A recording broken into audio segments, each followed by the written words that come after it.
Bon, écoutez, je vais être très bref, hein.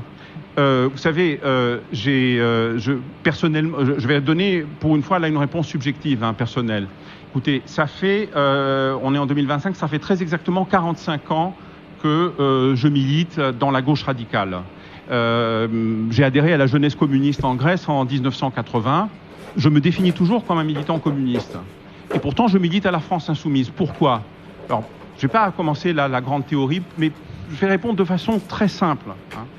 Parce que la France insoumise est le premier parti qui a affirmé à une échelle de masse une gauche de rupture depuis l'effondrement du Parti communiste français. Parce que c'est la première force politique qui a parlé de façon claire sur le racisme et sur l'islamophobie et qui a intégré dans sa façon même de concevoir le sujet politique le peuple racisé de France auquel la gauche traditionnelle n'a jamais su s'adresser.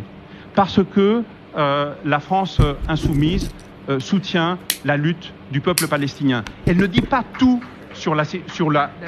elle ne dit pas tout ce que moi je voudrais qu'elle dise d'une certaine façon sur la lutte du peuple palestinien ou sur le colonialisme israélien. Mais elle ouvre un espace à travers lequel nous qui sommes ici, nous avec tout le travail qu'on a fait, on peut justement intervenir, on peut se faire écouter, on peut s'adresser à quelque chose qui va bien au-delà des petits groupes et des petites sectes. Et quant à l'impérialisme français, vous savez, j'ai suivi, pour moi c'est extrêmement important qu'une force politique représentée dans le Parlement, représentée dans les institutions, dise le peuple kanak a le droit à l'autodétermination.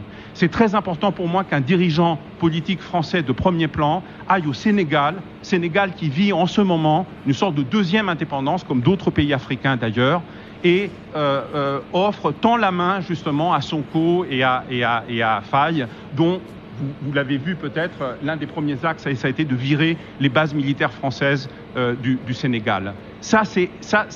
Pour moi, ça change la donne.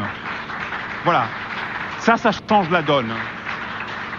Et moi, je vais vous dire une chose, si on veut faire quelque chose, quand le fascisme en plus est à nos portes, il ne faut jamais perdre de vue la possibilité, la perspective d'une politique de masse.